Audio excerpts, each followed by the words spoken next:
আসসালামু আলাইকুম dear students. শিখর সাথে অনলাইন লাইভ সেশনে তোমাদের সবাইকে ওয়েলকাম করছি। গত ক্লাসটা যদি তোমরা ফলো করে থাকো তাহলে সেখানে দেখবে যে আমরা সেল ডিভিশন বা কোষ বিভাজন চ্যাপ্টারের উপর একটা কনসেপ্ট ক্লাস নিয়েছিলাম। এখন ওই রিলেটেড প্রবলেমগুলো নিয়েই হচ্ছে আমরা আজকে সলভ ক্লাসটা করব। এবং এইখানে বেসিক্যালি আমরা যেটা দেখব যে এইচএসসিতে বা হচ্ছে মেডিকেল অ্যাডমিশন টেস্টে, বিভিন্ন ভার্সিটি অ্যাডমিশন টেস্টে কি টাইপের কোশ্চেন আসে এবং সৃজনশীলে এইচএসসি সৃজনশীলে কি টাইপের কোশ্চেন ফর্ম করা হয়, কি টাইপের কোশ্চেনগুলো রিটার্নের জন্য ইম্পর্টেন্ট, কি টাইপের এমসিকিউ গুলো ফ্রিকোয়েন্টলি আসে এবং তোমাদের কিছু কমন প্রবলেম যেটা আমরা পড়াতে গিয়ে আমাদের এক্সপিরিয়েন্স থেকে পেয়েছি, সবকিছু মিলিয়ে আমরা কিছু প্রবলেম নিয়ে আসছি, সেটা নিয়ে আমরা একটা সলভ ক্লাস কন্টিনিউ করব। আর এই সলভ ক্লাস আর কনসেপ্ট ক্লাস যেটাই বলো, এইটা আগে হচ্ছে তোমাদের এইচএসসি যে শর্ট সিলেবাসটা দেওয়া হয়েছে ওই চ্যাপ্টারগুলোকে আমরা আগে কভার করব, তারপর ধীরে ধীরে আমরা বাকি চ্যাপ্টারগুলোতেও যেতে থাকবো। তাহলে তোমরা ক্লাসগুলো ফলো করবে এবং আমি আগের ক্লাসেও বলেছি, এবারও বলি যে তোমাদের ফিডব্যাকটা ভীষণ ইম্পর্টেন্ট। তোমাদের ফিডব্যাক আমাদেরকে জানাবে, বেশি বেশি কমেন্ট করবে এবং হচ্ছে এই কমেন্ট করলে হবে কি, তোমাদের যদি কোনো কোয়েশ্চেন থাকে, কোনো জিজ্ঞাসা থাকে, সেটা হচ্ছে আমরা কমেন্টের মাধ্যমে জেনে ফেলবো এবং সেগুলোকে আমরা কালেক্ট করব। কালেক্ট করে তোমাদের জন্যই আমরা হচ্ছে আর একটা ডাউট ক্লাস অ্যারেঞ্জ করব। তো সেজন্য কোনো কোয়েশ্চেন থাকলে সেটা কমেন্টে করতে থাকো আর ক্লাসটার সাথে থাকো, ঠিক আছে? আচ্ছা, তাহলে আজকে ক্লাসের টপিক কি আমরা দেখতে পাচ্ছি, সেটা হচ্ছে কোষ বিভাজনের প্রবলেম বেসড ক্লাস, তাই না? আচ্ছা, এরপরে নেক্সট। আর আমি মিথিলা, ঢাকা মেডিকেল কলেজ, তোমাদের সাথে বায়োলজি ইনস্ট্রাক্টর হিসেবে আছি। তোমরা এই বাকি যে কনসিকুয়েন্ট ক্লাসগুলোতে আমাকে পাবে, ঠিক আছে? আচ্ছা, এবার একটু শিখো নিয়ে কথা বলি যে তোমরা যারা হয়তো এই লাইভ ক্লাসের থ্রু দিয়ে শিখোকে জানছো, তারা আরেকটা জিনিস জেনে রাখো যে শিখো কিন্তু একটা অ্যাপ। হ্যাঁ, এটা একটা অ্যাপ আছে। আর শিখো যেটা বলে যে এটা একটা তোমাকে লার্নিং এক্সপিরিয়েন্স দিবে এবং এটা খুব ডাইনামিক এবং একটা 360 ডিগ্রি লার্নিং এক্সপিরিয়েন্স। কেন? কারণ এটার মাধ্যমে বিভিন্ন ছোট ছোট animated videos, live class, courses তোমরা শিখতে পারছো, পাশাপাশি প্র্যাকটিস এক্সাম আছে, কুইজ আছে, সেগুলো দিয়ে প্র্যাকটিস করতে পারতেছো। সিমিলারলি তোমার প্রোগ্রেস কতটুকু, তোমার পারফরমেন্স কিরকম, সেটাও তুমি অ্যানালাইসিস করতে পারছো। তার মানে আলটিমেটলি তোমার এই যে লার্নিং এর একটা টোটাল ডাইনামিক এক্সপিরিয়েন্স, সেটা কিন্তু শিখো তোমাকে দিচ্ছে। তাহলে তোমরা অ্যাপ সম্পর্কে জানলা, তো অ্যাপটা তোমরা ইনস্টল করে ওটাতে রেজিস্ট্রেশনটা করে ফেলো। আর এই যে লাইভ ক্লাসেস এগুলা এই মান্থের জন্য তোমরা ফেসবুকে পাচ্ছ। পরবর্তীতে এটা একটা কোর্সের মধ্যে আমরা এনলিস্টেড করব এবং সেই কোর্সে গিয়ে তোমাদের তখন ক্লাসগুলা করতে হবে। আচ্ছা, ঠিক আছে। আচ্ছা, এবার আসলে আমরা কনসেপ্ট ক্লাসে আসলে কোষ বিভাজন কি, মাইটোসিস কোষ বিভাজন কয় ধাপে হয় এবং মিওসিস কোষ বিভাজন কি, ক্রসিং ওভার কি, এছাড়া আমরা আরেকটা টপিক শিখছি, তোমাদের বোধহয় মনে আছে, সেটা হচ্ছে সেল সাইকেল। আর যারা কনসেপ্ট ক্লাস মিস করে গেছো তাদের কোনো প্রবলেম নেই, আমাদের ফেসবুক পেজে কিন্তু রেকর্ডেড লাইভ থেকে যাবে, সেটা তোমরা দেখে নিতে পারো। আচ্ছা, এবং কনসেপ্ট ক্লাস সংক্রান্ত কোনো কোশ্চেনও যদি থাকে সেটাও এই ক্লাসের কমেন্টে তোমরা করতে পারো, সেই কমেন্টটা আমরা দেখে নিব। আচ্ছা, তাহলে আগের ক্লাসে আমরা কি কি শিখেছিলাম, কোষ বিভাজন কি এবং কয় টাইপের হয় আমরা জেনেছি, যে অ্যামাটোসিস, মাইটোসিস এন্ড মিওসিস। মাইটোসিস বিভাজন কি, মিওসিস বিভাজন কি, সেল সাইকেল কিভাবে হয়, ক্রসিং ওভার কি, ক্যান্সার টিউমার কিভাবে সৃষ্টি হয়, মাইটোসিস এন্ড মিওসিসের ইম্পর্টেন্স কি।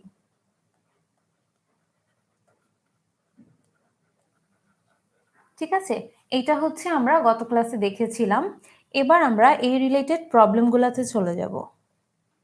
আচ্ছা, এই যে কোশ্চেনটা দেখতে পাচ্ছ, এইটা হচ্ছে মেডিকেল অ্যাডমিশন টেস্টে আসা একটা কোশ্চেন। দেখো কোশ্চেনে কি বলা আছে, নিচের কোনটি মিওসিসের বৈশিষ্ট্য নয়? তার মানে যেগুলা বৈশিষ্ট্য না সেটা আমার দাগাইতে হবে। আচ্ছা, দেখি। আচ্ছা, এখানে আরেকটা কথা বলে রাখি, যেহেতু একটা মেডিকেল অ্যাডমিশন টেস্টের কোশ্চেন চলেই আসলো, এখানে আমাকে অনেকে কোশ্চেন করে যে আপু মেডিকেল অ্যাডমিশন টেস্টে ডাবল অ্যান্সার থাকে, অনেকগুলোর অ্যান্সার থাকে না, অনেকগুলো তিনটা অ্যান্সারও থাকে, সেক্ষেত্রে আমি কি করব? এইটার জন্য সবচেয়ে বড় সাজেশন হচ্ছে যে ডাবল অ্যান্সার থাকতে পারে এই চিন্তাটাই মাথা থেকে বের করে দাও। কারণ ওই টাইমে তুমি এমনিই অনেক কনফিউজ থাকবা। সেখানে যদি তুমি ভাবো যে ডাবল অ্যান্সার থাকতে পারে, তাহলে তোমার মনে হবে প্রতিটা কোশ্চেনই এটাও হবে ওইটাও হবে, আলটিমেটলি তুমি কিছু দাগাতে পারবা না। হ্যাঁ, তো ভালোভাবে পরীক্ষাটা দেওয়ার জন্য মাথা থেকে বের করে দিতে হবে যে ডাবল অ্যান্সার থাকতে পারে। এরপরেও দু একটা কোশ্চেন হইতে পারে যে তুমি একদম শিওর যে হ্যাঁ এই দুইটাই কারেক্ট, সেক্ষেত্রে সেটা আলাদা বিষয়। বাট জেনারেলাইজড কোশ্চেনে ডাবল অ্যান্সার আছে এটা মাথার মধ্যে গেঁথে ফেলবা না, তাহলেই দেখবা তোমার দাগাতে অনেক প্রবলেম হয়ে যাবে। আর এই চ্যাপ্টারটা যারা মেডিকেল অ্যাডমিশন টেস্ট দিতে চাও তাদের জন্য খুবই ইম্পর্টেন্ট। আসলে সব চ্যাপ্টারই ইম্পর্টেন্ট, তার মধ্যে আমরা বিগত বছরের কোশ্চেন অ্যানালাইসিস করে যেটা পাইছি যে এই চ্যাপ্টার থেকে অলমোস্ট প্রতি বছর একটা বা দুইটা কোশ্চেন আসে। তার মানে এইটা মানে হাইলি ফ্রিকোয়েন্সি কোশ্চেন আসা একটা চ্যাপ্টার, সো এইটাকে ওই গুরুত্বটাই দিতে হবে। আচ্ছা, এবার দেখি কি বলছে। কখনো হ্যাপ্লয়েড কোষে হয় না। আচ্ছা, হ্যাপ্লয়েড কোষে হয় না এই কথাটা সত্যি কি মিথ্যা আমরা একটু কিভাবে বুঝবো? দেখো, যে ধরো একটা হ্যাপ্লয়েড কোষ তো আমরা জানি যে এন সংখ্যক ক্রোমোজোম বিশিষ্ট একটা কোষ। এখন দেখো তো, আমরা জানি যে মিওসিস হইলে এন সংখ্যক ক্রোমোজোমটা কি হয় বলতো? ক্রোমোজোম সংখ্যা অর্ধেক হয়ে যায়। তাহলে এন এর ক্রোমোজোম সংখ্যা অর্ধেক হইলে আমার কত আসবে? n/2। এখন দেখো তো, এই n/2 কি বিজোড় সংখ্যা হইতে পারে না? n/2 কিন্তু যদি n একটা বিজোড় সংখ্যা হয় তাহলে n/n কে 2 দিয়ে ভাগ করলে তো একটা ভগ্নাংশ চলে আসবে, তাহলে ক্রোমোজোম সংখ্যা তো কখনো ভগ্নাংশ হইতে পারে না, রাইট? তার মানে হ্যাপ্লয়েড কোষে মিওসিস হইতে পারবে না, কারণ সেক্ষেত্রে n/2 চলে আসবে। কারণ আমার ক্রোমোজোম গুলাই আছে সিঙ্গেল সিঙ্গেল, জোড়া আকারে নাই, তাহলে আমি অর্ধেক করব কিভাবে, তাই না? এই কারণে হ্যাপ্লয়েড কোষে মিওসিস হবে না। তার মানে এই অংশ, এই উক্তিটা সঠিক, এটা বৈশিষ্ট্য। হ্যাঁ, ঠিক আছে। আচ্ছা, ওকে। এবার তার মানে এটা সঠিক, আমার কাছে চাইছে বৈশিষ্ট্য নয়, তো যেহেতু এটা সঠিক আমি এটা দাগাচ্ছি না। আচ্ছা, এরপরে অপশন কি বলছে? নিউক্লিয়াস 2 বার এবং ক্রোমোজোম 1 বার বিভাজিত হয়, এটা কি সঠিক? অবশ্যই, কারণ এখানে নিউক্লিয়াস 2 বার বিভাজিত হয়, তাতে তো আমাদের কারো কোনো কনফিউশন নাই। কারণ আমরা দেখছি যে মিওসিসে দুইটা ধাপ আছে, একটা হচ্ছে মিওসিস 1, একটা হচ্ছে মিওসিস 2। তাহলে মিওসিস 1 এ একবার বিভাজিত হইলো, মিওসিস 2 তে আরেকবার বিভাজিত হইলে, তাহলে নিউক্লিয়াস সুন্দর মতো ভাবে 2 বার বিভাজিত হইলো, এইটাতে আমাদের কোনো কনফিউশন নাই। কিন্তু ক্রোমোজোম কয়বার বিভাজিত হয় এইটা নিয়ে কিন্তু আমাদের একটা কনফিউশন আছে। কারণ মাইটোসিসের বেলায়ও আমরা জানি ক্রোমোজোম 1 বার, মিওসিসের বেলায়ও ক্রোমোজোম 1 বার, তাহলে কেমনে হইলো? দেখো, মিওসিস 1 যখন হয় তখন কিন্তু ক্রোমোজোমের কোনো বিভাজন হয় নাই, তখন ক্রোমোজোম গুলা জাস্ট 2 মেরুতে আলাদা হয়ে গেছিল। তারপরে কি হয়েছিল? মাঝখানে একটা কোষ প্লেট সৃষ্টি হয়ে কোষ দুইটা আলাদা হয়ে গেছিল। তার মানে ধরো, দেখো, ধরো এখানে ছিল 4টা ক্রোমোজোম, 2, 3, 4, 4টা ক্রোমোজোম জাস্ট একটা মেমব্রেন দিয়ে আলাদা হয়ে গেল। তার মানে কি এটা ভাগ হইলো? লম্বালম্বি কি ভাঙছে? ভাঙে তো নাই, জাস্ট আলাদা হয়েছে। তাহলে এটাকে কি আমি বিভাজন ধরবো? বিভাজন ধরবো না। তার মানে মিওসিস 1 এ কিন্তু ক্রোমোজোম বিভাজিত হয় নাই, ক্রোমোজোম বিভাজিত হয়েছে মিওসিস 2 তে, যেটা একদম মাইটোসিসের অনুরূপ। মাইটোসিসে যেরকম আমরা জানি কি এরকম অনুদৈর্ঘ্য বরাবর বিভক্ত হয়, এই অনুদৈর্ঘ্য বিভাজনটাই আমার হয় কোথায়? মিওসিস 2 তে। তাহলে আলটিমেটলি আমার ক্রোমোজোমের বিভাজন কয়বার হইলো? একবার। তার মানে এই অপশনটাও সঠিক। আমার কাছে চাইছে বৈশিষ্ট্য নয়, তার মানে আমি ভুলটা দাগাবো, সঠিকটা দাগাবো না। আচ্ছা, 3 নম্বর অপশন আমার কাছে কি আছে? ওকে, 3 নম্বর অপশনে আমার কাছে বলছে হচ্ছে যে এই বিভাজনে 4টি অপত্য কোষ তৈরি হয়। এখন মিওসিসে যে 4টা অপত্য কোষ তৈরি হয় এটা আমরা সবাই জানি যে জনন মাতৃকোষ, যেটার ক্রোমোজোম সংখ্যা হচ্ছে 2n, সেখান থেকে কি হয়? 4টা অর্ধেক সংখ্যক ক্রোমোজোম বিশিষ্ট বা n সংখ্যক ক্রোমোজোম বিশিষ্ট কোষ তৈরি হয়। তার মানে একটা থেকে 4টা হয়, তাহলে এটাও সঠিক। তাহলে আমরা কি কি পাইলাম? যে এটাও সঠিক, 2 নাম্বারও সঠিক, 1 নাম্বারও সঠিক। 4 নাম্বার অপশন কি বলছে? অপত্য কোষের গুণাগুণ মাতৃকোষের সমগুণ সম্পন্ন হয়। এখন সমগুণ সম্পন্ন হবে কিনা দেখো, আমরা যখন মাইটোসিস পড়ছি তখন দেখছি কি ক্রোমোজোম সংখ্যা সমান থাকে। ক্রোমোজোম সংখ্যা সমান থাকার কারণে আলটিমেটলি প্রতিটা অপত্য কোষ কি হয়, মাতৃকোষের একটা জাস্ট ডুপ্লিকেট, তাই না? তার মানে এখানে সমগুণ সম্পন্ন গুণ বজায় থাকে, গুণগত বৈশিষ্ট্যের স্টেবিলিটি থাকে, আয়তনের সমতা থাকে, আকার আকৃতিতেও সমান হয়। বাট মিওসিসের ক্ষেত্রে যখন ক্রোমোজোম কমে অর্ধেক হয়ে গেল, যখন 46টা থেকে তোমার কমে 23টা হয়ে গেল, তার মানে ক্রোমোজোম কমে গেছে মানে কি, জেনেটিক সাবস্টেন্স অর্ধেক হয়ে গেছে। তার মানে একই রকম গুণ সম্পন্ন হওয়া তো হচ্ছে সম্ভবই না। যেখানে ক্রোমোজোম অর্ধেক হয়ে গেছে সেখানে দুইটা কোষ কিভাবে একই রকম হয়? মাতৃকোষের ক্রোমোজোম ছিল 2n আর অপত্য কোষের ক্রোমোজোম আসছে n, তাহলে অপত্য কোষ কখনোই মাতৃকোষের সমগুণ সম্পন্ন না। তার মানে এই 4 নম্বর অপশনটা আমার ভুল। এখন আমাকে কিন্তু কোশ্চেনটা ভালো করে পড়ো, আমাকে ভুলটাই জানতে চাইছে, নিচের কোনটি মিওসিসের বৈশিষ্ট্য নয়। তার মানে যে অপশনটা ভুল আমি সেটা দাগাবো, তাহলে আমি 4 নম্বর অপশনটা দাগাবো, এটা হবে অ্যান্সার। সো এই জন্য সবসময় বলি কোশ্চেন অ্যান্সার করার সময় একটু ভালো মতো কোয়েশ্চেনটা পড়বা, অপশনগুলোকে জাস্ট অপশন হিসেবে না দেখে একটু চিন্তা করে দেখবা যে এটা কি হয় নাকি হয় না। হ্যাঁ, আমার কাছে কি চাইছে, বুঝে শুনে যদি দাগাও তাহলে ভুল হওয়ার কোনো চান্সেস নাই আসলে। ঠিক আছে, আচ্ছা, তাহলে এটার অ্যান্সার কি হবে? 4। এবং তোমাদের জন্য আরেকটা কথা, প্রতিটা এটা হচ্ছে কে কত ফাস্ট অ্যান্সার করতে পারো, যেমন প্রতিটা এমসিকিউ আমি একটু ব্যাখ্যা করে বুঝায় বুঝায় দেন অ্যান্সারে আসতেছি। আর তোমরা যেটা ট্রাই করবা সেটা হচ্ছে যে প্রতিটা এমসিকিউ স্ক্রিনে আসার সাথে সাথেই তোমরা যারা মনে করো যে আমি এটার অ্যান্সারটা পারবো, সাথে সাথে কমেন্টে লিখে ফেলবা যে হ্যাঁ একের অ্যান্সার এইটা, প্রথমটার অ্যান্সার হবে 1, দ্বিতীয়টার অ্যান্সার হবে এইটা, সাথে সাথে কমেন্টে লিখে ফেলবা। তাহলে আমি যখন এটা অ্যানালাইসিস করে বলে দিব তাহলে তুমি মিলাই নিতে পারতেছো যে তোমার অ্যান্সারটা হলো কিনা। ঠিক আছে, আচ্ছা, সেকেন্ড কোয়েশ্চেন, এটাও একটা মেডিকেল অ্যাডমিশন টেস্টে আসা কোয়েশ্চেন। আচ্ছা, এরপরে আমরা এইচএসসি তে আসা কিছু কোয়েশ্চেনও দেখবো, ভার্সিটিতে আসা কিছু কোয়েশ্চেনও দেখবো। আগে এগুলো দেখি। মাইটোসিস বিভাজনের কোন ধাপে নিউক্লিয়ার মেমব্রেনের বিলুপ্তি ঘটে? এই কোশ্চেনটা খুবই খুবই কনফিউজিং একটা কোশ্চেন, কারণ আমরা যা পড়াইছি বা তোমরা যে হাসান স্যার ফলো করো এবং কনসেপ্ট ক্লাস ফলো করো, দুটাতেই দেখবা যে আমরা বলছি যে এই যে প্রোফেজ, এই প্রোফেজ ধাপে কি হয়, প্রোফেজ ধাপে হচ্ছে এই বিলুপ্ত হওয়াটা শুরু হয়, হতে থাকে। হ্যাঁ, আর এই বিলুপ্ত হওয়াটা শেষ হয় কোথায়, পুরোপুরি বিলুপ্তিটা কখন ঘটে? পরের ধাপে গিয়ে, যেটা হচ্ছে প্রোমেটাফেজ।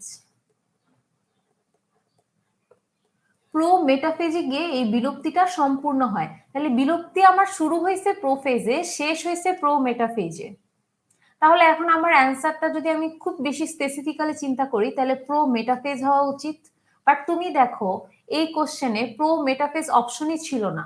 এই কোশ্চেন আমি বানাই নাই, এটা অ্যাডমিশনে আসা কোশ্চেন। এখানে দেখো প্রোমেটাফেজ অপশনই নাই, তাহলে তুমি বুঝতেই পারতেছো টিচার কোন অ্যান্সারটা চাচ্ছে তোমার কাছে। টিচার তোমার কাছে চাচ্ছে তুমি প্রোফেজ লাগাও, কারণ প্রোফেজে বিলুপ্তি ঘটতে থাকে, প্রোমেটাফেজে গিয়ে একদম বিলুপ্তিটা শেষ হয়। তো টিচার তোমার কাছে চাচ্ছে যেহেতু প্রোমেটাফেজ উনি অপশন দেন নাই, তাহলে তুমি কি দাগাবা? প্রোফেজ দাগাবা। ঠিক আছে, এটা হবে অ্যান্সার। এখন প্রোফেজ তো পেয়ে গেছে, আর বাকি ধাপগুলা নিয়েও একটু কথা বলি, তাহলে তোমাদের একটা রিক্যাপিচুলেট হয়ে যাবে। সেটা হচ্ছে মেটাফেজ ধাপে কি হয় মনে আছে? মেটাফেজ ধাপে আমি বলছিলাম যে ক্রোমোজোমগুলা সবচেয়ে বেশি খাটো আর মোটা হয়, এবং এই সবচেয়ে বেশি খাটো আর মোটা হওয়ার বিষয়টাকে কি বলে? কনডেনসেশন বা ঘনীভবন। হ্যাঁ, এবং এই কনডেনসেশন বা ঘনীভবন ব্যাপারটা কোন প্রসেসে হয়? সেই প্রসেসটার নাম কি ছিল তোমাদের মনে আছে? সেই প্রসেসটার নাম ছিল সুপার কয়েলিং।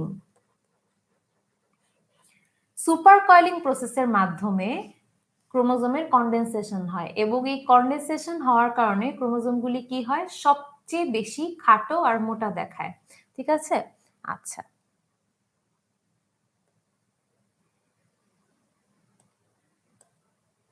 সবচেয়ে বেশি খাটো আর মোটা দেখায়। আর মেটাফেজ ধাপে আরো একটা ইম্পর্টেন্ট বিষয় ছিল, সেটা তোমাদের মনে আছে যে মেটাকাইনেসিস।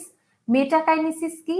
মেটাফেজ ধাপে আমরা দেখতেছিলাম যে ক্রোমোজোমগুলা এই যে বিষুবীয় অঞ্চলটা আছে না, স্পিন্ডল যন্ত্রের বিষুবীয় অঞ্চলে এসে সজ্জিত হয়। এই যে বিষুবীয় অঞ্চলে এসে সজ্জিত হওয়ার প্রক্রিয়াটা, এটার নামই ছিল না মেটাকাইনেসিস।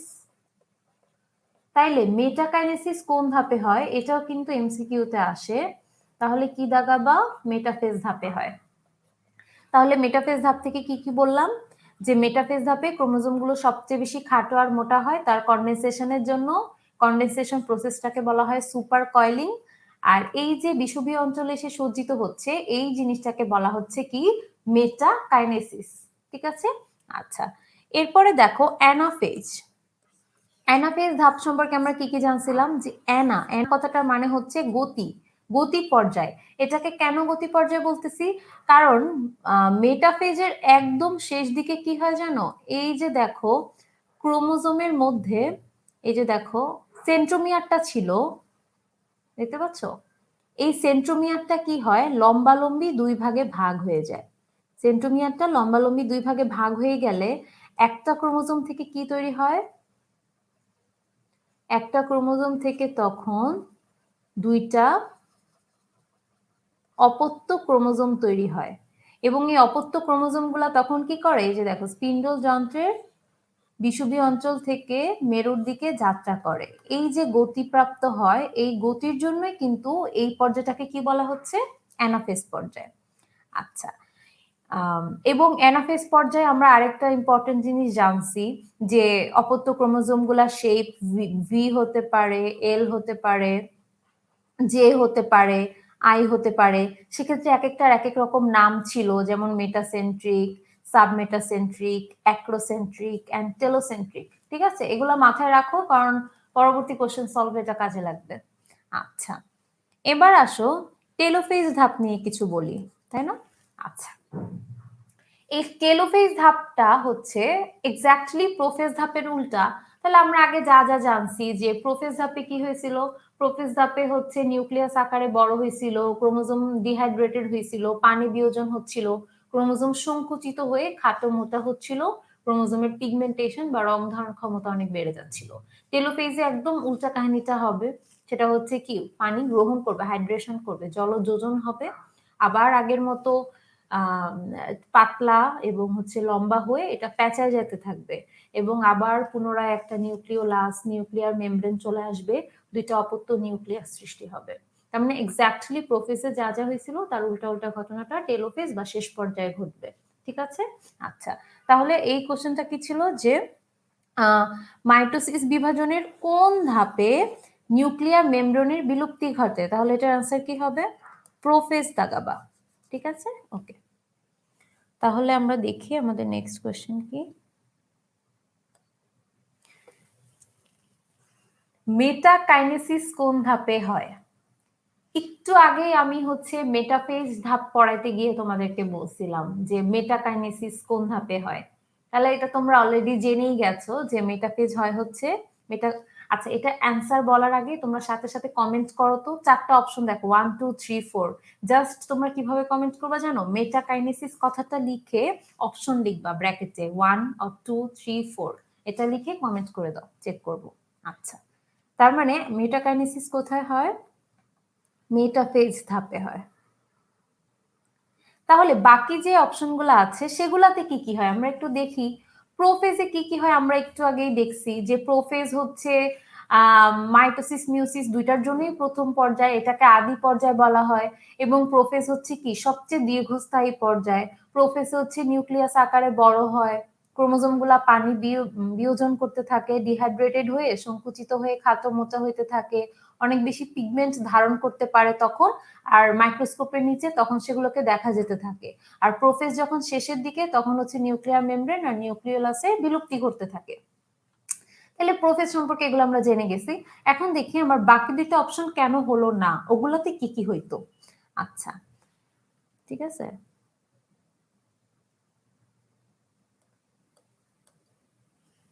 আচ্ছা, এরপরে আসো যে লেপটোটিন। লেপটোটিন উপধাপটার কথা কি তোমাদের মনে আছে? লেপটোটিন হচ্ছে ওই যে আমাদের ছিল না, মিওসিস 1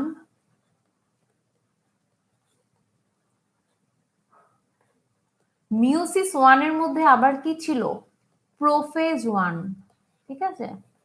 আচ্ছা, মিওসিস 1 এর মধ্যে ছিল প্রোফেজ 1, সেই প্রোফেজ 1 এর প্রথম ধাপ ছিল এই লেপটোটিন, এবং লেপটোটিন কথাটার মানে আমি বলছিলাম পাতলা থ্রেড বা পাতলা সুতা, এবং এই লেপটোটিন ধাপে কিরকম হয়েছিল, প্রোফেজের মতো যা যা কাহিনী ঘটে, পানি বিয়োজন ঘটে, খাটো মোটা হয়, পিগমেন্টেশন বাড়ে, হ্যাঁ এই সেম কাহিনীগুলাই ঘটে।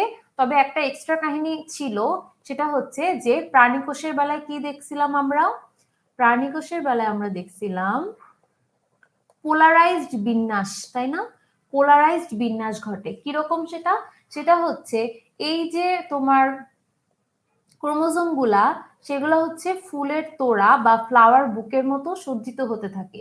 এই যে বিন্যাসটা পোলারাইজড বিন্যাস, সেটা কিন্তু আমরা লেপটোটিনে পেয়েছিলাম। আচ্ছা, এবার আসো জাইগোটিন। জাইগোটিন ফেজটার কথাও আশা করি তোমাদের মনে আছে। জাইগোটিন কথাটার মানে আমি কি বলছিলাম, জোড়া সুতা, তাই না। আচ্ছা, জাইগোটিনে কি হয়েছিল, জাইগোটিনে হয়েছিল যে হোমোলোগাস ক্রোমোজোম গুলা আকর্ষণের কারণে, হোমোলোগাস ক্রোমোজোম গুলা নিজেদের মধ্যে আকর্ষণের কারণে কি করছিল, একজন আরেকজনের সাথে জোড়া বাঁধছিল। এই জোড়া বাঁধার প্রসেসটাকে আমরা সিনাপসিস বলছিলাম, মনে আছে। আচ্ছা, এই জোড়া বাঁধার প্রসেসটাকে আমরা বলছিলাম সিনাপসিস, আর এই জোড়াটাকে আমরা বলছিলাম বাইভ্যালেন্ট। কি বলছিলাম, বাইভ্যালেন্ট। আচ্ছা, আর এই জোড়া বাঁধার প্রসেসটা কি, আমরা বলছিলাম যে হোমোলোগাসের ক্রোমোজোমের একটা আসে হচ্ছে বাবা থেকে আর একটা আসে হচ্ছে মা থেকে। এখন বাবা মা থেকে আসলো বুঝলাম, বাট তারা জোড়া বাঁধবে কেন, আর কে কোনটার সাথে জোড়া বাঁধবে, এটা কেমনে বুঝবে, এটা বুঝবে তখন আমি বলছিলাম যে সবার ক্রোমোজোম গুলা, ধরো আমার 1 নম্বর ক্রোমোজোম যেরকম, দুনিয়ার সবার 1 নম্বর ক্রোমোজোম আকার আকৃতি আর ক্রোমোমিয়ার বা সেন্ট্রোমিয়ারের অবস্থানের ভিত্তিতে দেখতে একই রকম, জেনেটিক প্যাটার্ন অবশ্যই আলাদা, বাট দেখতে একই রকম। এই যে দেখতে একই রকম, এর মাধ্যমে নাম্বারিং করা হয়েছে। যেমন প্রথম জোড়াকে নাম্বার করা হয়েছে 1 নাম্বার, দ্বিতীয় জোড়াকে নাম্বারিং করা হয়েছে 2 নাম্বার, তৃতীয় জোড়াকে নাম্বারিং করা হয়েছে 3 নাম্বার। তাহলে বাবার 1 নাম্বার মায়ের 1 নাম্বারের সাথে জোড়া বাঁধবে। এই যে জোড়া বাঁধা ক্রোমোজোমটা, এই জোড়াটাকে বলা হয় হচ্ছে হোমোলোগাস ক্রোমোজোম, ঠিক আছে। আচ্ছা, তাহলে হোমোলোগাস ক্রোমোজোম গুলার মধ্যে আকর্ষণের ভিত্তিতে জোড়া তৈরি হবে বা সিনাপসিস হবে আর বাইভ্যালেন্স তৈরি হবে। এগুলাই ছিল বেসিক্যালি জাইগোটিনের কথাবার্তা। তাহলে এই 4টা ধাপে কি কি বৈশিষ্ট্য আছে ইম্পর্টেন্ট আমরা জেনে গেলাম। আর এটার আনসার কি হবে তাহলে, মেটাকাইনেসিস কোন ধাপে হয়, মেটাকাইনেসিস হচ্ছে মেটাফেজ ধাপে হয়, ঠিক আছে। ওকে, ডান। আমরা নেক্সট কোশ্চেনে যাচ্ছি। আচ্ছা, এইটা হচ্ছে তোমাদের সৃজনশীলে হচ্ছে, এটা এমসিকিউতেও আসতে পারে, বাট এটা বেশি সবচেয়ে বেশি আসতে দেখি আমরা হচ্ছে যে সৃজনশীলের যে 2 মার্কসের কোশ্চেন থাকে না অনুধাবন, সেই অনুধাবনে হচ্ছে সবচেয়ে বেশি আসতে দেখি। কোশ্চেনটা কি দেখো, মাইটোসিসকে সমীকরণিক বিভাজন কেন বলা হয়, আর মাইটোসিসকে সমীকরণিক কেন বলা হয়, আর মিওসিসকে হ্রাসমূলক কেন বলা হয়। মাইটোসিসকে সমীকরণিক বলার কারণটা কি, যে মাইটোসিসে মাতৃকোষের ক্রোমোজোম সংখ্যা আর অপত্য কোষের ক্রোমোজোম সংখ্যা কি হয়, সমান থাকে, তাই না। মাতৃকোষ অপত্য কোষ সমগুণ সম্পন্ন হয়, সমান আকার আকৃতি সম্পন্ন হয়। সবচেয়ে বড় কথা, এই যে ক্রোমোজোমটা, এই ক্রোমোজোমটার অনুদৈর্ঘ্য বা লম্বালম্বী বিভাজন ঘটে, অনুদৈর্ঘ্য বা লম্বালম্বী বিভাজন ঘটে, লম্বায় বিভাজন ঘটে, ঠিক আছে। লম্বালম্বী বিভাজন ঘটার কারণে দেখো তো, অপত্য যে 2টা ক্রোমোজোম তৈরি হচ্ছে, এই ক্রোমোজোমের প্রতিটা পার্টকেই সে কভার করতেছে। তার মানে এই ক্রোমোজোমের প্রতিটা জিনকেই সে কি করতেছে, রিপ্রেজেন্ট করতেছে। তার মানে আলটিমেটলি এই কোষ যা, তার অপত্য কোষগুলা হবে কি একদম হুবহু ডুপ্লিকেট, তাই না। এই জন্য হচ্ছে মাইটোসিসকে সমীকরণিক বিভাজন বলা হয়। এখন সমীকরণিক বিভাজন বললে ওই বাকি কথাগুলো তো লিখবাই, যে ক্রোমোজোম সংখ্যা সমতা থাকে, সম আকার আকৃতি, সম আয়তন, সমগুণ সম্পন্ন, এগুলা তো লিখবাই, পাশাপাশি একটা জিনিস উল্লেখ করবা, সেটা হচ্ছে যে ক্রোমোজোমটার অনুদৈর্ঘ্য বা লম্বালম্বি বিভাজন ঘটে। এই ওয়ার্ডটা অবশ্যই, অনুদৈর্ঘ্য কথাটা অবশ্যই উল্লেখ করবা, আদারওয়াইজ দেখা যাবে এটাতে মার্ক কমে যাবে। কারণ অ্যাকচুয়াল কারণটাতে যদি তুমি না যেতে পারো, তাহলে টিচাররা হয়তো 2-এ 1 দিতে পারে, আর যদি লেখা খারাপ হয় তাহলে হয়তো 0 দিতে পারে, ডিপেন্ডস। ঠিক আছে? আচ্ছা, এবং এটা যদি এমসিকিউতে আসে তাহলে আমরা কোন অপশনটা দাগাবো, যে ক্রোমোজোমের অনুদৈর্ঘ্য বিভাজনের কারণে, ক্রোমোজোমের অনুদৈর্ঘ্য বিভাজনের কারণে। আচ্ছা, এবার সেকেন্ডটাতে আসো, যে মিওসিসকে হ্রাসমূলক বিভাজন বলা হয় কেন? এই হ্রাসমূলক কথাটা কেন বলা হয়? এটা খুবই ইজি, আমরা জানি মিওসিসে ক্রোমোজোম সংখ্যা অর্ধেক হয়। আচ্ছা, মিওসিসে ক্রোমোজোম সংখ্যা অর্ধেক হয় কোন ধাপে তোমরা আমাকে বলো তো? মিওসিস 1-এ নাকি মিওসিস 2-এ? এই যে অর্ধেক যে হইলো, হাফ হয়ে গেল না, এই হাফ হওয়ার ঘটনাটা কোন ধাপে ঘটলো? তোমরা এখনই আমাকে কমেন্ট করো, জাস্ট কমেন্টে এভাবে করবা যে হাফ হয়, লিখে অপশন 1 লিখবা, আর যারা বলতে চাও 2 তারা 2 লিখবা। হাফ লিখে 1 বা 2 লিখলেই আমি বুঝে যাব যে তোমরা এটা, এই কোশ্চেনটা অ্যান্সার করছো। ঠিক আছে? তাহলে ফিউ সেকেন্ডস টাইম নাও, তোমরা এটা কমেন্ট করে ফেলো।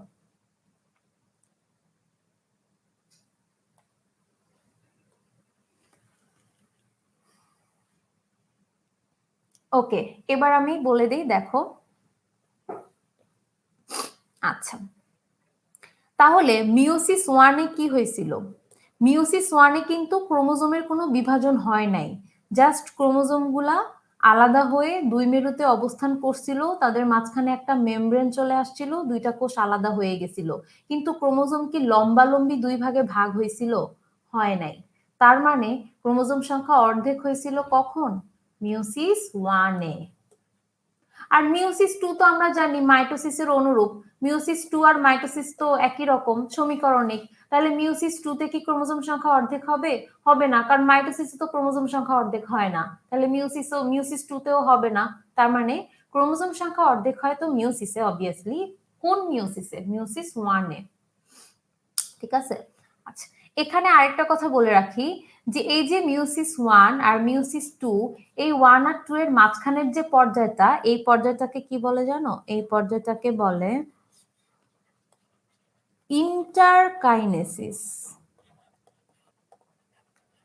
এবং এই ইন্টারকাইনেসিস ধাপে, আচ্ছা দেখো, আমাদের সেল সাইকেলে কিন্তু কোষ চক্রে ডিএনএ সিনথেসিসের জন্য একটা ধাপ ছিল, ওখানে তো ডিএনএ রেপ্লিকেশন হয়েই গেল। তাহলে আরএনএটা কোথায় সিনথেসিস হবে? আরএনএ কোন ধাপে তৈরি হবে? আরএনএটা তৈরি হয় হচ্ছে এইখানে। এই যে ইন্টারকাইনেসিস ধাপ আছে, এখানে বেসিক্যালি আরএনএটা তৈরি হয়, পাশাপাশি আরো কিছু কি তৈরি হয়? প্রোটিন সিনথেসিস হয়। তাহলে মিওসিস 1 আর 2 এর মাঝখানে যে ধাপটা, সেটাকে বলা হয় ইন্টারকাইনেসিস, সেখানে আরএনএ এবং প্রোটিন তৈরি হয়। তাহলে মাইটোসিসকে কেন সমীকরণিক বিভাজন বলে, আর মিওসিসকে কেন হ্রাসমূলক বিভাজন বলে, এটা আমরা বুঝতে পারছি? ঠিক আছে? ওকে। আচ্ছা, এবার কথা হচ্ছে, এবার কোশ্চেনটা দেখো, এবার কোশ্চেনটা কি? আচ্ছা, এবারের কোশ্চেনটা হচ্ছে যে মাইটোসিসে নিউক্লিয়াসের বিভাজনকে কি বলা হয়? মাইটোসিসে নিউক্লিয়াসের বিভাজনকে কি বলা হয়? এখন আমরা জানি দুইটা কথা, শব্দ আমরা বেশ কয়েকবার কনসেপ্ট ক্লাসে বলেছি, যে নিউক্লিয়াসের বিভাজনকে আমরা ডাকি ক্যারিওকাইনেসিস, সাইটোপ্লাজমের বিভাজনকে আমরা ডাকি সাইটোকাইনেসিস। তাহলে এখানে আমার নিউক্লিয়াসের বিভাজন চাইছে, তাহলে আমি চোখ বন্ধ করে অবশ্যই ক্যারিওকাইনেসিস দাগাবো। আমি বারবার বলি, প্রতিটা এমসিকিউ আমি সলভ করে দেওয়ার আগে তোমরা এমসিকিউটা অ্যান্সার কি হবে, অপশনগুলা তোমরা সাথে সাথে কমেন্টে লিখে ফেলো। আর আগের গুলা তো কমেন্ট অনেক আসতে থাকলে উপরে চলে যাবে, বাট এখন যেটা বলতেছি সেটা তুমি এখন কমেন্ট করলে এখনই সামনে উঠবে। হ্যাঁ, তো এটা নাম্বারের দরকার নেই, খালি ক, খ, গ, ঘ কোন অপশনটা হবে, বা যেটার ক্ষেত্রে 1 2 3 4 দেয়া আছে সেটার ক্ষেত্রে কোন অপশনটা হবে, জাস্ট অপশনটা লিখে তোমরা কমেন্ট করে দাও। আচ্ছা, তাহলে আমি কি বললাম, যে নিউক্লিয়াসের বিভাজনকে বলা হয় ক্যারিওকাইনেসিস, আর সাইটোপ্লাজমের বিভাজনকে বলা হয় সাইটোকাইনেসিস।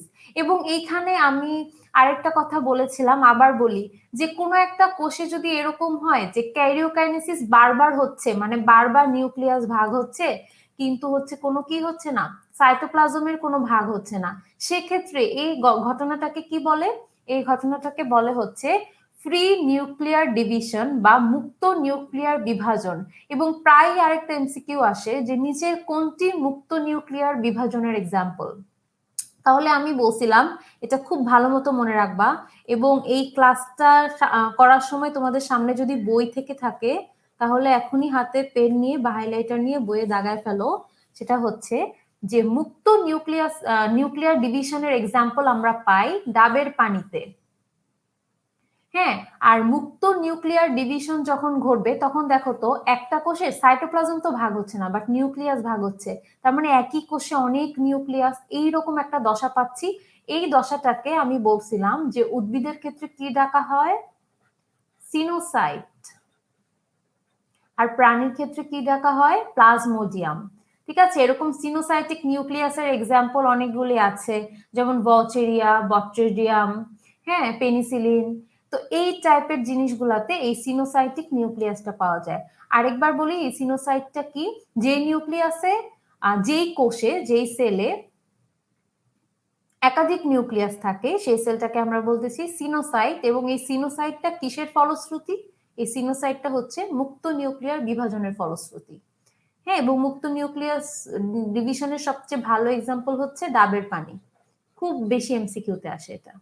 এটা সবাই একটু নোট করে রাখো, আর যাদের সামনে বই আছে বইতে মার্ক করে রাখো।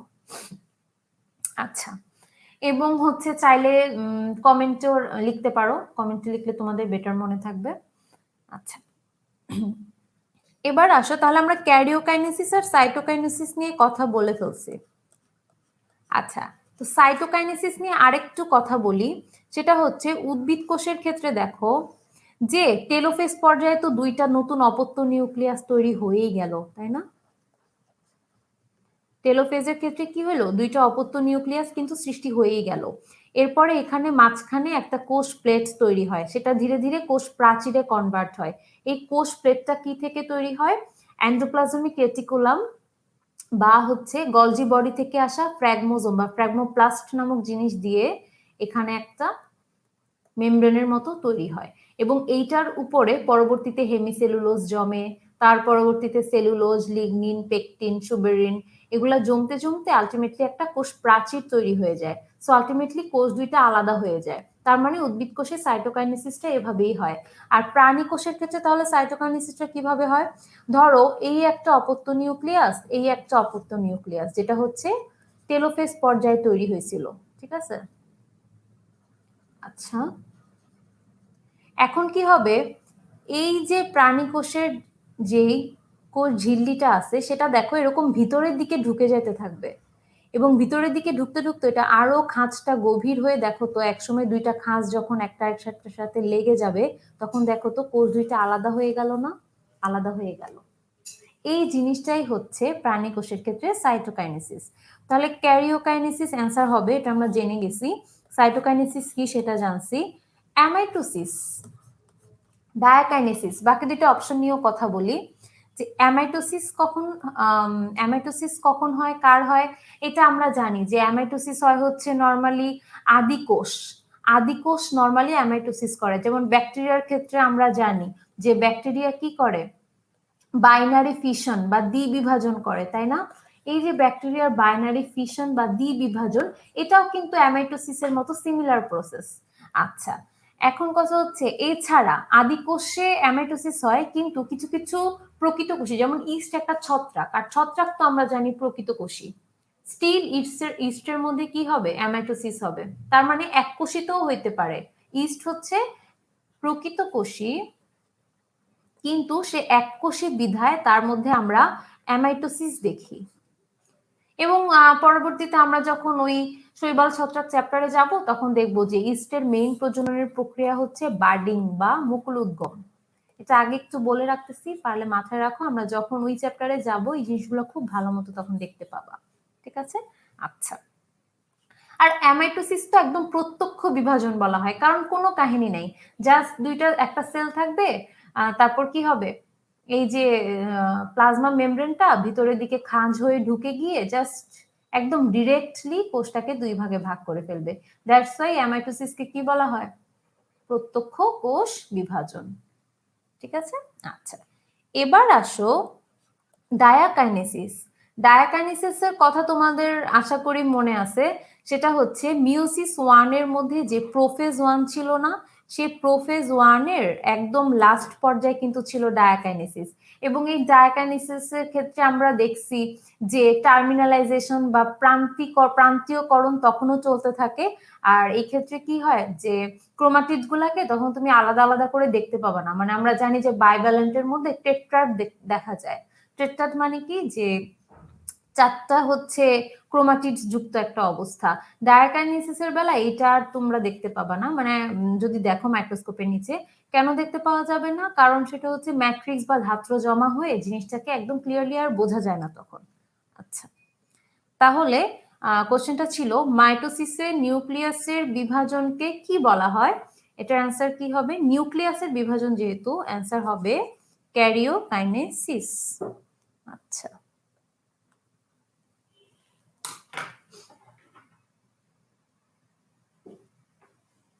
ভাই আমার সঙ্গে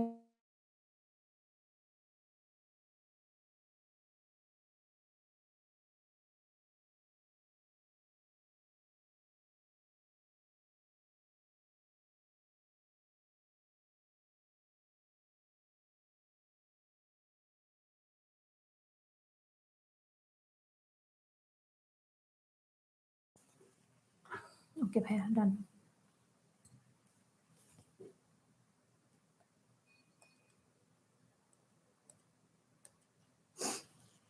আচ্ছা, এবার আসো দেখি ক্রসিং ওভার কোন ধাপে ঘটে।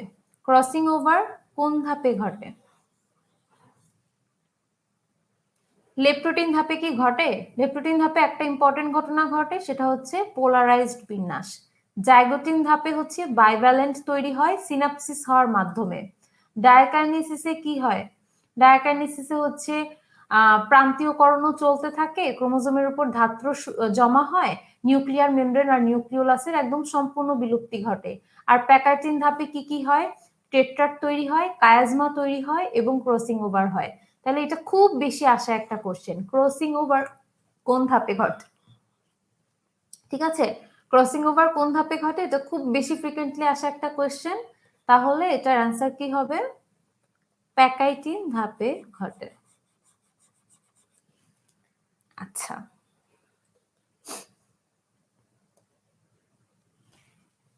মাইটোসিস এবং মিওসিসের গুরুত্ব আলোচনা করো। ঠিক আছে, তাহলে আমি প্রথমেই দুই ভাগে ভাগ করে নিই, মাঝখানে একটা ডিমার্কেশন লাইন দিয়ে দেই। এ পাশে আমরা লিখব মাইটোসিসের জন্য, আর এই পাশে আমরা লিখব মিওসিসের জন্য।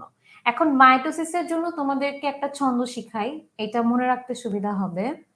দেখো, ছন্দটা হচ্ছে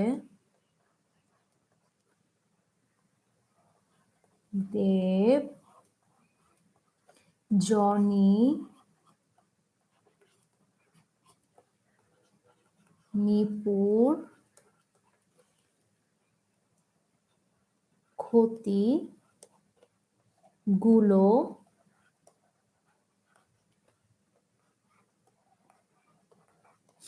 ক্রোর, টাকা। ঠিক আছে, তাহলে কি কি বললাম? দেব, জনি, নিপুর, ক্ষতি, গুলো, ক্রোর, টাকা। আচ্ছা, তাহলে কোনটাতে কি হবে? দেতে আমরা কি বলবো? দেতে হবে দেহের গঠন, কারণ আমরা জানি আমাদের দেহকোষ মাইটোসিস প্রক্রিয়ায় বিভাজিত হয়, এবং মাইটোসিস প্রক্রিয়ায় বিভাজিত হলে কি হবে? আমাদের দেহের গঠন হচ্ছে, দেহের গঠন এবং বৃদ্ধি। তাহলে প্রথম অপশনটাই হবে, প্রথম পয়েন্টটাই হবে হচ্ছে দেহের গঠন এবং বৃদ্ধি। দ্বিতীয় পয়েন্টটা হবে বংশবৃদ্ধি। এখন এখন তোমরা সবাই বলবা যে আচ্ছা বংশবৃদ্ধি না মিওসিসের কাজ, তাহলে মাইটোসিসে কেন বংশবৃদ্ধি বলতেছি? এটার কারণ হচ্ছে কিছু নিম্ন শ্রেণীর জীব আছে যারা হচ্ছে বংশবৃদ্ধি করে মাইটোসিস দিয়ে। হ্যাঁ, যেমন একটা এক্সাম্পল মনে রাখতে পারো, ক্ল্যামাইডোমোনাস। ক্ল্যামাইডোমোনাস একটা শৈবাল, সে হচ্ছে কি করে, মাইটোসিসের মাধ্যমে বংশবৃদ্ধি করে। তাহলে বংশবৃদ্ধিও হচ্ছে মাইটোসিসের একটা কাজ। আর জতে কি হবে, জতে হবে হচ্ছে জননাঙ্গ সৃষ্টি এবং জনন কোষের সংখ্যা বৃদ্ধি। জননাঙ্গ সৃষ্টি এবং জনন কোষের সংখ্যা বৃদ্ধি। জনন কোষ সৃষ্টি যদি আমি বলি সেক্ষেত্রে আমি মিওসিস দাগাবো, আর যদি বলি জননাঙ্গ সৃষ্টি বা জনন কোষের সংখ্যা বাড়াবে কে, একটা জনন কোষ তো অলরেডি হ্যাপ্লয়েড, এটার মধ্যে তো আর মিওসিস হতে পারবে না, এটার মধ্যে মাইটোসিসই হইতে হবে ইন কেস এটা যদি সংখ্যা বৃদ্ধি করতে চায়। তাহলে মাইটোসিসের আরেকটা কাজ কি হবে, জনন কোষের সংখ্যা বৃদ্ধি এবং জননাঙ্গ সৃষ্টি। আচ্ছা, এর পরের অপশন কি আছে, এর পরের অপশন হচ্ছে নিতে কি হবে, নিতে হচ্ছে নিউক্লিয়াস এবং সাইটোপ্লাজমের মধ্যে আয়তনের ভারসাম্য রক্ষা। এখন এই আয়তনের ভারসাম্য আমরা বলতে কি বুঝি, যে একটা কোষ যখন ভাগ হবে সে এমন ভাবেই ভাগ হবে যাতে নিউক্লিয়াস এবং সাইটোপ্লাজমীয় অঙ্গাণুগুলোর সংখ্যা আয়তন সবকিছু সমানভাবে ভাগ করতে পারে। তার মানে আলটিমেটলি নিউক্লিয়াস আর সাইটোপ্লাজমের মধ্যে একটা আয়তনগত ভারসাম্য রক্ষা হইল। আচ্ছা, পরের নিতে কি হবে, নির্দিষ্ট আকার আকৃতি রক্ষা। কারণ আমরা জানি যে মাইটোসিসে কি হয়, যে আকার আকৃতি মাতৃকোষের যা অপত্য কোষেরও তা, একদম এক্স্যাক্টলি একটা ডুপ্লিকেট তৈরি হয়, তাই না? তার মানে নিউক্লিয়াসের নিউক্লিয়াস ও সাইটোপ্লাজমের মধ্যে আয়তনের ভারসাম্য রক্ষিত হবে, আবার কি হবে, নির্দিষ্ট আকার আকৃতিও রক্ষিত হবে। আর পুড়ে কি হবে, পুড়ে হবে হচ্ছে পুনরুৎপাদন। হ্যাঁ, এখন এই পুনরুৎপাদনটা কি জিনিস, পুনরুৎপাদন হচ্ছে ধরো কোনো একটা সেল, যেমন আমরা জানি আমাদের লোহিত রক্তকণিকা 120 দিন পর পর মারা যায়। তো 120 দিন পর পর মারা গেলে আবার যদি আমাদের নতুন আরবিসি বা নতুন লোহিত রক্তকণিকা আসতে হয়, তাহলে কি হবে, সেটাকে নতুন করে তৈরি করতে হবে বা পুনরুৎপাদন করতে হবে। তার মানে পুনরুৎপাদনও হচ্ছে মাইটোসিসের একটা কাজ। এরপরে আসো ক্ষতি। ক্ষতি দিয়ে হবে হচ্ছে ক্ষয়পূরণ। আমার কোনো একটা জায়গা কেটে গেল, হ্যাঁ, তা বা কোনো একটা জায়গায় ক্ষয় হয়ে গেল, সে ক্ষয়টা পূরণ করার জন্য আমার যে নতুন কোষগুলা হইতে হবে, সেটা হবে কোন প্রসেসে, সেটাও হবে মাইটোসিসের মাধ্যমে। ঠিক আছে? আচ্ছা, এবার আসো হচ্ছে গুলো। গুলোতে কি হবে, গুলোতে হবে হচ্ছে গুণগত বৈশিষ্ট্যের স্থিতিশীলতা রক্ষা। হ্যাঁ, যেহেতু মাইটোসিসে ক্রোমোজোম সংখ্যা সমান থাকে, একদম জেনেটিক ম্যাটেরিয়াল মাতৃকোষে যা অপত্য কোষেও তাই, তার মানে আলটিমেটলি মাতৃকোষের যা গুণগত বৈশিষ্ট্য অপত্য কোষেরও গুণগত বৈশিষ্ট্য সেম। তার মানে গুণগত বৈশিষ্ট্যের যে স্টেবিলিটি বা স্থিতিশীলতা, সেটা বজায় থাকবে কোন কোষ বিভাজনে, মাইটোসিস। আচ্ছা, এবার আসো হচ্ছে ক্রোর। ক্রোরে কি হবে, ক্রোরে হবে হচ্ছে ক্রোমোজোম সংখ্যার সমতা রক্ষা। ক্রোমোজোম সংখ্যা সমান রাখবে মাইটোসিস, ক্রোমোজোম সংখ্যা কনস্ট্যান্ট বা ধ্রুবক রাখবে হচ্ছে মিওসিস। আচ্ছা, টাকা, তাতে কি টিউমার, কাতে হচ্ছে ক্যান্সার। এখন টিউমার ক্যান্সার কিভাবে সৃষ্টি হয় এটা আমরা পরের স্লাইডে দেখব। এটা মাইটোসিসের গুরুত্বের মধ্যে এটাও জেনে রাখো যে মাইটোসিসের নিয়ন্ত্রণ যদি কোনো কারণে হারায় যায়, নষ্ট হয়ে যায়, সেক্ষেত্রে হচ্ছে টিউমার আর ক্যান্সার তৈরি হবে। তাহলে মাইটোসিসের গুরুত্ব মনে রাখার জন্য ছন্দটা কি, দেব, দেখো, দেব, জনি, নিপুর, ক্ষতি, গুলো, ক্রোর, টাকা। ঠিক আছে, দেব, জনি, নিপুর, ক্ষতি, গুলো, ক্রোর, টাকা। আচ্ছা,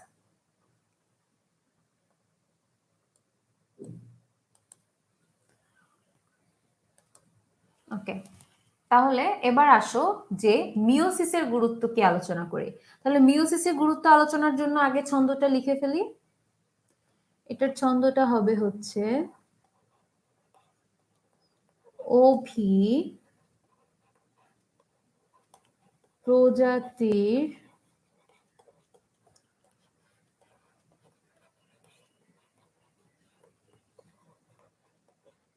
বৈচিত্র্যের জন্য মেন্ডেলের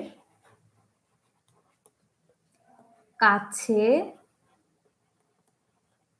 গেল।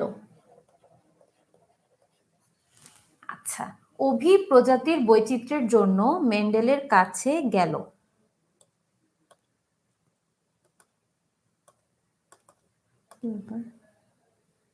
ওকে, আচ্ছা, অভি প্রজাতির বৈচিত্র্যের জন্য মেন্ডেলের কাছে গেল, এটা হচ্ছে মিওসিসের গুরুত্ব মনে রাখার ছন্দ। তাহলে এই প্রথমটাতে কি হবে, অভিব্যক্তি বা মিউটেশন যেটাকে আমরা বলি সেটা ব্যাখ্যা করা যায়। 2 নম্বর হচ্ছে প্রজাতির বৈচিত্র্য। আমরা জানি মিওসিসে কি হয়, মিওসিসের যে প্রোফেজ 1 এর মধ্যে প্যাকাইটিন ছিল, সে প্যাকাইটিন ধাপে কি হয়, ক্রসিং ওভার হয় না?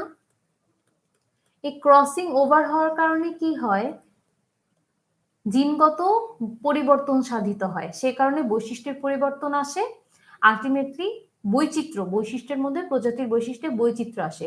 এই যে আমরা একটা মানুষ আর একটা মানুষের থেকে একদম ডিফারেন্ট, মিল আছে বাট অমিলই বেশি, আমাদের চিন্তা ভাবনা আচার আচরণ সবকিছু বৈশিষ্ট্য ডিফারেন্ট, এই ডিফারেন্ট হওয়ার কারণেই হচ্ছে মিওসিস, এবং স্পেসিফিক্যালি বলতে গেলে মিওসিসের মধ্যে যে ক্রসিং ওভার হয় সেটা। জন্যতে হবে হচ্ছে মিওসিস দিয়ে হচ্ছে যৌনক্রম ব্যাখ্যা করা যায়, জনক্রম লিখে কোথাও কোথাও কোথাও যৌনক্রম লিখে। এখন কথা হচ্ছে এই জনক্রম বা যৌনক্রম বিষয়টা আসলে কি, বিষয়টা হচ্ছে ধরো কিছু কিছু নিম্ন শ্রেণীর জীব আছে যারা জীবনের কোনো কোনো পর্যায়ে থাকে 2n দশায় আর কোনো কোনো পর্যায়ে থাকে n দশায়। এই 2n পর্যায়টাকে বলা হয় তাদের স্পোরোফাইটিক দশা, আর এই এন পর্যায়টাকে বলা হয় তাদের গ্যামিটোফাইটিক দশা। তার মানে এই ডিপ্লয়েড দশাটাকে কি বলবো, স্পোরোফাইটিক দশা, আর এই হ্যাপ্লয়েড দশাটাকে কি বলবো, গ্যামিটোফাইটিক দশা।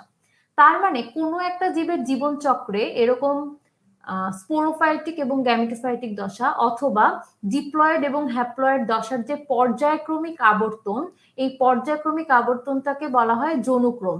এবং এই যৌনক্রমটা ব্যাখ্যা করার জন্য মিওসিস দরকার হয়, কারণ দেখো 2n থেকে n কেমনে হয়েছে, মিওসিস দিয়ে। তার মানে মিওসিসের আরেকটা ইম্পর্টেন্ট অ্যাপ্লিকেশন হচ্ছে এটা দিয়ে যৌনক্রম ব্যাখ্যা করা যায়। আচ্ছা, পরেরটাতে চলে আসো, মেন্ডেলের দিয়ে কি হবে, মিওসিস কোষ বিভাজনের মাধ্যমে মেন্ডেলের যে সূত্রগুলা, এই সূত্রগুলা ব্যাখ্যা করার জন্য মিওসিস দরকার হয়। কাছে গেল, ক দিয়ে কি হবে, ক্রোমোজোম। তাহলে মিওসিসের কাজ কি বলতো, জনন মাতৃকোষ থেকে জনন কোষ হওয়ার সময় সে কি করে, ক্রোমোজোম সংখ্যাকে অর্ধেক করে ফেলে। অর্ধেক কেন করে, যাতে পরবর্তীতে জাইগোটে যখন শুক্রাণু ডিম্বাণু মিলে আর একটা জাইগোট হবে, যাতে পুনরায় আবার এই 2nটা আমার ফিরে আসতে পারে। তার মানে মিওসিস অ্যাকচুয়ালি কি করলো, আমার ক্রোমোজোম সংখ্যাটা মানে ধ্রুব রাখলো। তার মানে ক্রোমোজোম সংখ্যার সমতা যদি বলে তাহলে আমি বলবো মাইটোসিস, আর যদি বলে ক্রোমোজোম সংখ্যা ধ্রুবকে রাখে তাহলে আমি বলবো মিওসিস। তাহলে ক দিয়ে কি হবে, ক্রোমোজোম সংখ্যা কনস্ট্যান্ট বা ধ্রুব রাখা। গেল, গতে আমরা জানি গ্যামেট, গ্যামেট সৃষ্টি হচ্ছে মিওসিসের কাজ। জনন মাতৃকোষে, এই যে দেখো ডিপ্লয়েড ক্রোমোজোম বিশিষ্ট জনন মাতৃকোষে যখন মিওসিস হবে তখন হ্যাপ্লয়েড ক্রোমোজোম বিশিষ্ট জনন কোষ বা গ্যামেট তৈরি হবে। তাহলে গ্যামেট তৈরি বা সৃষ্টি করা কার কাজ, মিওসিসের কাজ। তাহলে আরেকবার বলি আমাদের ছন্দটা কি ছিল, যে অভি প্রজাতির বৈচিত্র্যের জন্য মেন্ডেলের কাছে গেল। প্রথমে অভিব্যক্তি, প্রজাতির বৈচিত্র্য সৃষ্টি, যৌনক্রম ব্যাখ্যা, মেন্ডেলের সূত্রাবলী ব্যাখ্যা, ক্রোমোজোম সংখ্যা ধ্রুব রাখা, গ্যামেট সৃষ্টি। তাহলে এই যে পয়েন্টগুলা, এই ছন্দগুলা মনে রাখলে হবে কি, যে আমরা সবাই জানি গুরুত্ব কি, বাট লিখতে গেলে হয় কি যে একটা দুইটা পয়েন্ট অনেক সময় মিস হয়ে যায়, বা এমসিকিউতে যখন 4টা অপশন থাকে তখন আমরা প্যাচ লাগাই ফেলি যে কোনটা কার পয়েন্ট হবে। প্রথম কথা, যদি বুঝে পড়ো তাহলে প্যাচ লাগানোর কোনো চান্সেস নাই। আরেকটা কথা, যদি ছন্দ মনে রাখো তাহলে যখন লিখতে যাবা তখন কোনো পয়েন্ট মিস হবে না, কারণ তুমি যদি ছন্দ না ভুলো তাহলে কোনটা দিয়ে কি হবে সেটাও তুমি ভুলবা না, আলটিমেটলি সবগুলো পয়েন্ট তোমার লেখা থাকবে, তোমার অ্যান্সারটা সুন্দর হবে। আর এই যে গুরুত্ব আলোচনা, এটা বেসিক্যালি 4 নাম্বারের যে কোশ্চেন থাকে সৃজনশীলে সেখানে আসে। আর এমসিকিউতে এরকম আসতে পারে, নিচের কোনটি মাইটোসিসের তাৎপর্য নয়, নিচের কোনটি মিওসিসের গুরুত্ব। তাহলে দেখা যাবে কি যে 3টা অপশন দিয়ে দিচ্ছে এই মাইটোসিস থেকে আর একটা অপশন দিয়ে দিচ্ছে মিওসিস থেকে। সেক্ষেত্রে তুমি বুঝে শুনে ছন্দ রিকল করে বের করে দাগায় ফেলতে পারবা। ঠিক আছে, আচ্ছা ওকে। আমি হচ্ছে মাইটোসিসের গুরুত্ব যখন বলতেছিলাম তখন আমি একটা কথা বলছিলাম যে টিউমার আর ক্যান্সার, হ্যাঁ এই দুইটা নিয়ে হচ্ছে আমি পরে একটা স্লাইডে কথা বলবো, এখন সেটাতে আমরা চলে আসছি। টিউমার আর ক্যান্সার, আচ্ছা, এই যে টিউমার আর ক্যান্সার, এই টিউমার আর ক্যান্সার কেন হয়? টিউমার আর ক্যান্সার হয় হচ্ছে কোনো কারণে যদি আমাদের মাইটোসিস যে বিভাজনটা, সেই বিভাজনটা আনকন্ট্রোলড হয়ে যায়, আনকন্ট্রোলড হয়ে যায় বা এটা নিয়ন্ত্রণ যদি নষ্ট হয়ে যায়, সেক্ষেত্রে হচ্ছে টিউমার ক্যান্সার তৈরি হয়।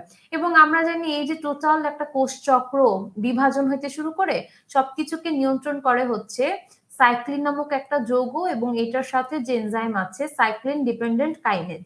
এই যৌগটা যখন ইনঅ্যাক্টিভেটেড হয়ে যায়, এই যৌগটা যখন ইনঅ্যাক্টিভেটেড হয় অথবা ইনহিবিটেড হয়, হ্যাঁ ইনঅ্যাক্টিভেটেড হয় বা ইনহিবিটেড হয়, তখন হচ্ছে আমাদের কোষের বিভাজনের যে নিয়ন্ত্রণটা সেটা নষ্ট হয়ে যায়। আর একটা কোষকে বিভাজন করতে বাধা দেয় হচ্ছে P53 নামক একটা প্রোটিন। এখন সামহাও এইটা যদি কারোর ডিফেক্টিভ থাকে তাহলে কি হবে? তার কোষ বিভাজন থামানোর মতো তো আর কেউ থাকবে না। তাহলে তার আনকন্ট্রোল ভাবে কন্টিনিউয়াসলি কোষ বিভাজন হতে থাকবে এবং সেক্ষেত্রে তার টিউমার আর ক্যান্সার তৈরি হবে। এবং আমরা আরেকটা কথা বলছিলাম যে টিউমার তৈরির জন্য দায়ী যে জিনটা, সেটাকে আমরা বলতেছি অনকোজিন, আর ক্যান্সার তৈরির জন্য যে জিনটা দায়ী সেটাকে আমরা বলতেছি মিউটাজিন। হ্যাঁ, তাইলে অঙ্কোজেনেসিস করে অঙ্কোজিন, আর ক্যান্সার বা কার্সিনোজেনেসিস করে হচ্ছে মিউটাজিন। আর এই যে টিউমার আর ক্যান্সার যখন এক অংশ থেকে আরেক অংশে ছড়ায় যায় আমাদের বডিতে, সেটাকে কি বলে? সেটাকে বলে হচ্ছে মেটাস্ট্যাসিস। আচ্ছা, আর টিউমার ক্যান্সার বলতে গিয়ে আরো দুটো জিনিস বলতে হয় যে একটা সেলের মৃত্যু কয় রকম হতে পারে? দুই রকম। দেখো লিখতেছি, একটা হচ্ছে নেক্রোসিস, আরেকটা হতে পারে হচ্ছে তোমার অ্যাপোপ্টোসিস। নেক্রোসিস কখন বলবো? খাবারের অভাব হইলো, অক্সিজেনের অভাব হইলো, বা কোনো টক্সিক সাবস্টেন্স তৈরি হইলো যেটার কারণে কোষটা মারা গেল, এই ঘটনাটাকে বলবো আমরা নেক্রোসিস। আর অ্যাপোপ্টোসিস কখন বলবো? যদি কোষের মৃত্যুটা একদম জেনেটিক্যালি প্ল্যান্ড করা হয়, জেনেটিক্যালি প্রোগ্রামড হয় যদি, সেক্ষেত্রে এই মৃত্যুটাকে আমরা কি বলবো? অ্যাপোপ্টোসিস। এখন জেনেটিক্যালি প্রোগ্রামড মৃত্যুটাও কোষের জন্য দরকার আছে। কেন দরকার? যেমন ধরো সবচেয়ে ভালো এক্সাম্পল হচ্ছে আরবিসি, রেড ব্লাড সেল বা এরিথ্রোসাইট। আমরা জানি 120 দিন বাঁচে, 120 দিন পরে তো সে নষ্ট হয়ে যাবে। এই যে তার নষ্ট হওয়াটা, এটা কি? Obviously genetically programmed. এবং এই প্রোগ্রামটা যার মাধ্যমে হয়, ওই প্রসেসটার নাম কি? অ্যাপোপ্টোসিস। ঠিক আছে। আর আরো কিছু কিছু ক্ষেত্রে যেমন আমাদের ইন্টেস্টাইন বা অন্ত্রের যে লাইনিং এপিথেলিয়াম আছে, সেটা দেখা যায় অনেক বেশি টক্সিক সাবস্টেন্সের প্রতি এক্সপোজড থাকে, এক্সপোজার হয়। সে কারণে দেখা যায় কি একটা সময় পর পর ওইটাকে মেরে ফেলার দরকার পড়ে এবং পরবর্তীতে এটা ন্যাচারালি আবার তৈরি হয়। এই যে জেনেটিক্যালি প্রোগ্রামড কোষের সেলুলার ডেথ, এটাকে আমরা কি বলতেছি? অ্যাপোপ্টোসিস। তাহলে মাইটোসিস থেকে এই টিউমার ক্যান্সার সৃষ্টি হওয়া, এটা খুবই ইম্পর্টেন্ট একটা টপিক, বোথ রিটেনের জন্য এবং এমসিকিউর জন্য। এইচএসসি বলো, অ্যাডমিশন বলো, সব এমসিকিউতে এটা একটা টিচারদের অনেক খুব পছন্দের টপিক। এখান থেকে রিটার্নের কোশ্চেনও ফর্ম হয়, এমসিকিউ হয়। এবং এখানে খুব ভালো মতো জেনে রাখবা যে টিউমার কি, ক্যান্সার কি, কেন হয় মাইটোসিস আনকন্ট্রোলড হয়ে গেলে। মাইটোসিস কেন আনকন্ট্রোলড হবে?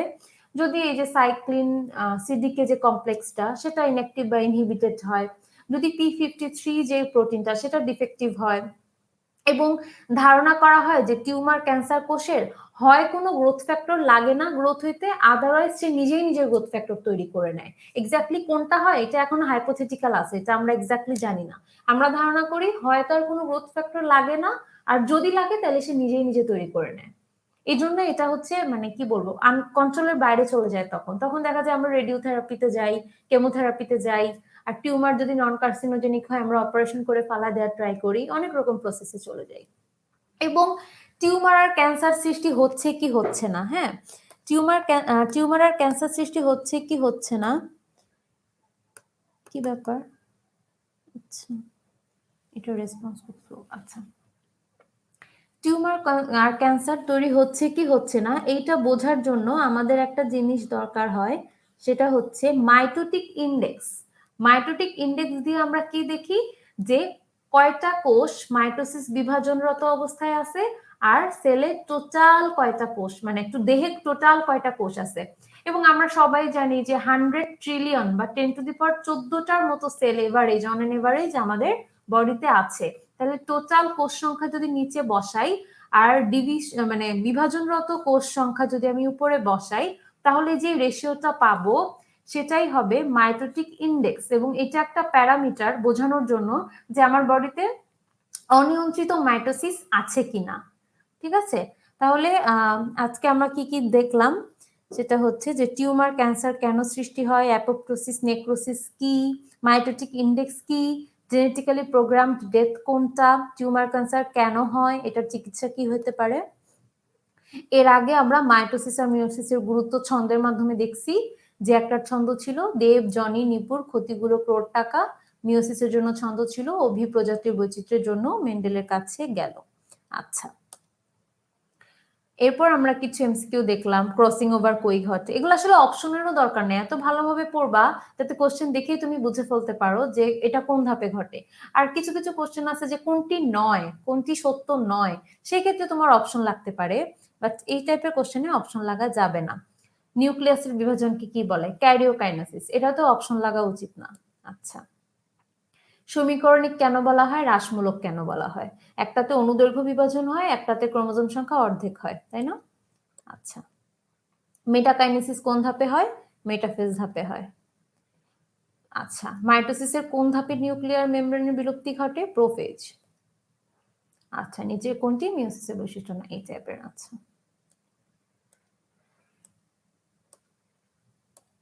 ওকে, তাহলে আজকে আমরা মাইটোসিস এবং মিওসিস সংক্রান্ত অনেকগুলা টপিক নিয়ে কিছু কোশ্চেন সলভ করলাম, এবং এই কোশ্চেনগুলো তুলে আনা হয়েছে মেডিকেল অ্যাডমিশন টেস্ট, এইচএসসি পরীক্ষা, ভার্সিটি অ্যাডমিশন টেস্ট এবং রিটেনে আসা খুব ইম্পর্টেন্ট কিছু টপিক, সবগুলোকে একসাথে কম্পাইল করে এই কোশ্চেনগুলো সিলেক্ট করা হয়েছে তোমাদের সাথে এগুলা সলভ করার জন্য, যাতে তোমাদের এক্সামে ভালো হেল্প হয়। এগুলার বাইরেও আমি জানি তোমাদের অনেক কোশ্চেন থাকবে, কোশ্চেনের তো শেষ নাই, একটা জিনিস যখন তুমি চিন্তা করে করে পড়বা, কিছু কিছু জিনিস তো মেমোরাইজ করতেই হবে, বাট আমি বলি আগে চিন্তা করো, বুঝো, তারপরে যতটুকু দরকার মেমোরাইজ করো, কোনো সমস্যা নাই। তো এই যে তুমি যখন জিনিসটা নিজে পড়তে যাবা, হ্যাঁ, তখন দেখবা যে তোমার আরো নতুন কিছু কোশ্চেন আসছে, তোমার মনে আরো অনেক কিছু কোশ্চেন তৈরি হইতে পারে, সেগুলো অবশ্যই আমাদেরকে কমেন্টে জানাবা, কারণ কমেন্টস না করলে আমরা বুঝতে পারবো না যে তোমার প্রবলেমটা আসলে কোথায়। সেগুলো নিয়ে আমরা আবার ডাউট ক্লাসের আয়োজন করব, সেটা যদি দেখে নাও আলটিমেটলি তোমার পুরো চ্যাপ্টারটা ক্লিয়ার হয়ে গেল। ঠিক আছে, আর ইন্টারে যারা আছো তোমরা জানো এই সময়টা খুব বেশি ক্রুশিয়াল, প্রচুর পড়াশোনা করতে হয়, এবং আমরা সবাই আমাদের যাদের ইন্টার পার করে আসছি, আমাদের সবারই একটা কমন অপিনিয়ন হচ্ছে ইন্টারের পড়া খুব বেশি কঠিন তা না, বাট ইন্টারের প্রবলেম যেটা হচ্ছে যে সিলেবাস অনেক বড়, সময় অনেক কম, এই জন্য দেখা যায় আমরা ঠিকমতো কাভার করতে পারি না, কাভার করলেও দেখা যায় লাস্টে ঠিকমতো রিভিশন দিতে পারি না। অ্যাডমিশনের সময় যখন সবগুলা বই একসাথে পড়তে হয়, তখন দেখা যায় অনেক সময় আমাদের ঝামেলা লেগে যায়। এখন এই ইন্টারে ২ বছরে তোমার কনসেপ্ট যদি ক্লিয়ার না থাকে, তাহলে ওই ৩ মাসের নতুন করে তুমি কি রিভাইজ দিবা না কনসেপ্ট বিল্ড আপ করবা, তখন একটা ঝামেলা লেগে যায়। এই সমস্ত প্রবলেমের কারণেই হচ্ছে দেখা যায় যে আমরা এইচএসসি তেও খারাপ করে, এই হারটা কম, বাট অ্যাডমিশনে খারাপ করে, যে জায়গায় চান্স পাবে ভাবছিল চান্স পায় নাই, স্বপ্ন দেখছে একরকম হয়েছে একরকম, এই বিষয়গুলো তখন খুব বেশি দেখা যায়। সো বুদ্ধিমানের কাজ হবে এখন থেকেই কনসেপ্ট ক্লিয়ার করে বুঝে বুঝে পড়া, এবং আশা করি আজকের যে প্রবলেম সলভিং যে লাইভ সেশনটা ছিল এটা তোমাদের কাজে আসবে, এবং তোমাদের সাথে আবার দেখা হয়ে যাবে পরবর্তী কোনো ক্লাসে। আর হচ্ছে তোমাদের সবাইকে বলবো যে সাবধানে থাকো, এই এখন যে সিচুয়েশন, নিজের প্রোটেকশনটা নিজেকে এনশিওর করতে হবে আসলে তোমার, কারণ তোমার প্রোটেকশনের সাথে আলটিমেটলি তোমার ফ্যামিলি অ্যান্ড সবাই আসলে আমরা একজন একজনের সাথে কানেক্টেড, তাই না? তো নিজেকে প্রোটেক্টেড রাখবা, পড়াশোনা করবা, ভালো থাকবা। আজকে এই পর্যন্তই, আল্লাহ হাফেজ।